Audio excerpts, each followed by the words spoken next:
brand new Oracle Spectre, man. That's going to be so fucking hyper, hopefully, man. It's not very strong lyrically from what I can tell, man. It's not very much lyrics from what I can find anyway, but listen. I wasn't even a blur, that was a bliss almost.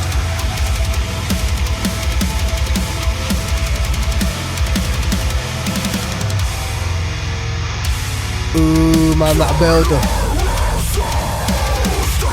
I love the drum timings, man. The drum timings is sick, man.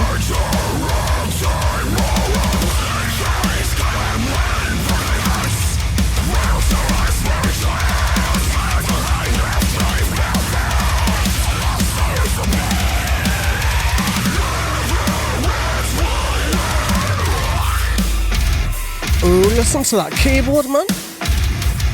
It was slight in the background, it's very deep in the background, man, but it's like single keys, man.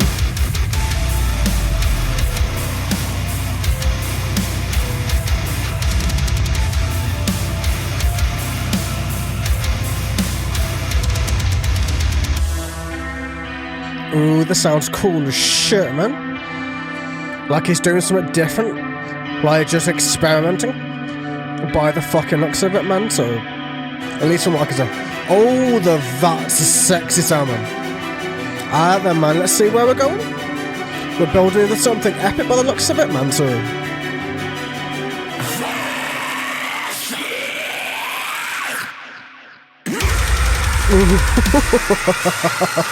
You gotta fucking love it, man.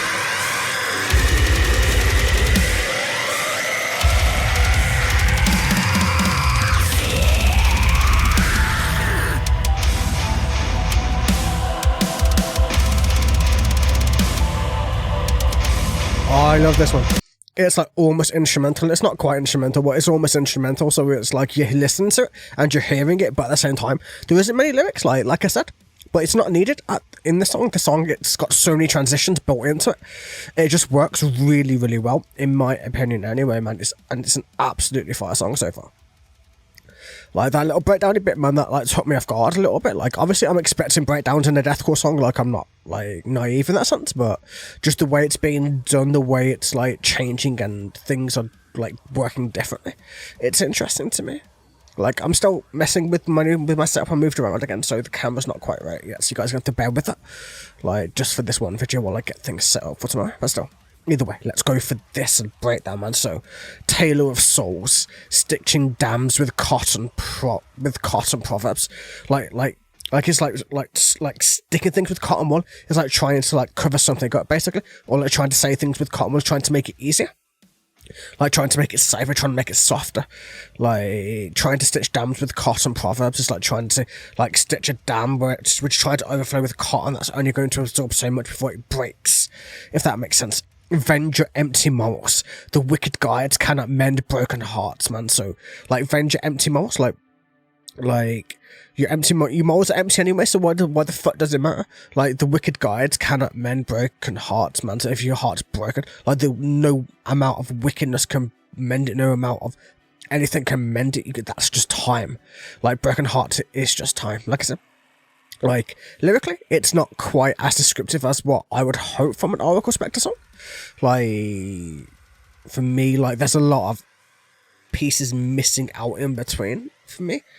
Like, he's trying to go for something, I think, but, like, it's not quite hitting where I think he wants it to lyrically. Anyway, for me, it's more of a difficult to understand meaning rather than something that flows nicely. Like, if you go too complicated with the way that your lyricism is going, it kind of has the opposite effect of kind of making you not want to understand the meanings as much as, say, if you could understand the meanings like without even having to, at least the base meanings, like, you know, just the base what you're trying to say, if that makes sense. But still, vulturous merchant, peddling lofty proverbs, tell us who to be, never what we are. So the vulturous merchant is like a creature, a being, a person, a human being, somebody who's trying to tell you what to do, somebody who's trying to sell you a dream or sell you a dream to make you walk off the edge of a plank or something to that degree anyway. Like these proverbs tell us who to be, never what we are. So tell us what we can achieve to be, what we can aspire to be, but never what we truly are, because that's just for us to decide. That's who we are. Like, That's not for you to say neither here nor there. Each person is different. Each person is unique upon that sense. And yeah, VoidSayer. And yeah, like, I'll do the last little bit, even though we haven't got there just yet, just so the lyricism is done, man. So you know we are starving for some inspiration, so you feed us illusions of righteousness. So that could mean a lot of things. That could mean governmental, that could mean religion-wise, that could mean so many things, man. Everybody's starving for inspiration. A lot of us are, like, delving within our own despair, or within our own lives, or within our own depression, or whichever way you wish to describe it.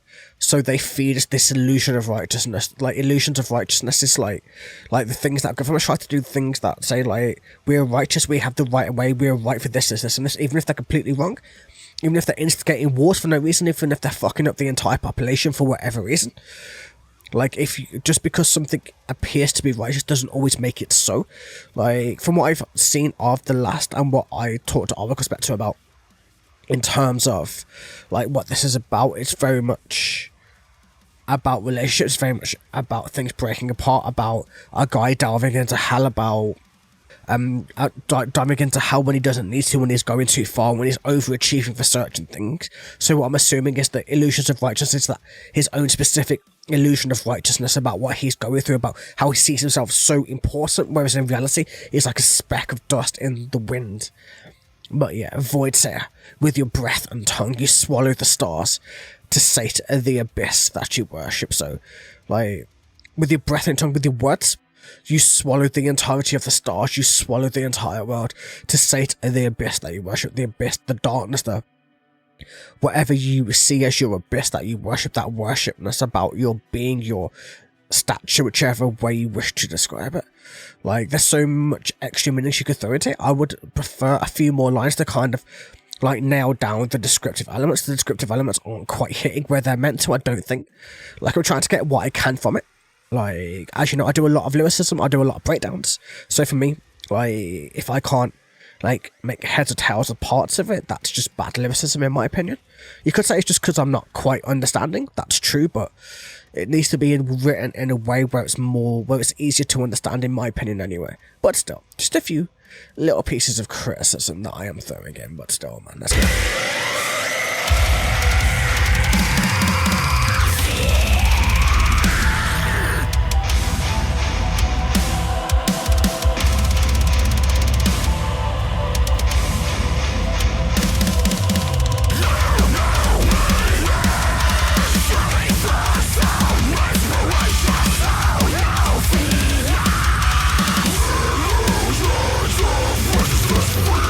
I love that into the mid one, it's not even into low. It went like high to mid to low, man, that's sick.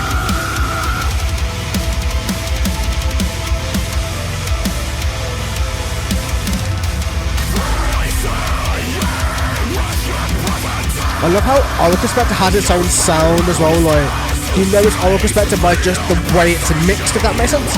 The mixing is so tight. I always love the way he mixes his music, man. It's so good.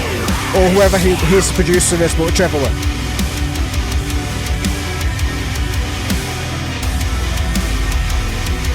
I love the like almost innocent sounding keyboard in the background.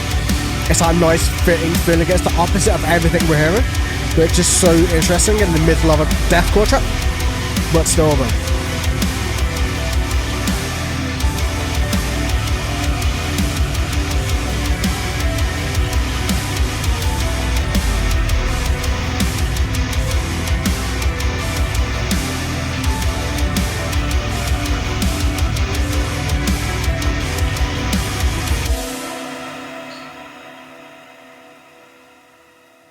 Damn, is that it? I was going to say, it felt like that was either going to build into something else, or that's building into the next song by the looks of it, man. But damn.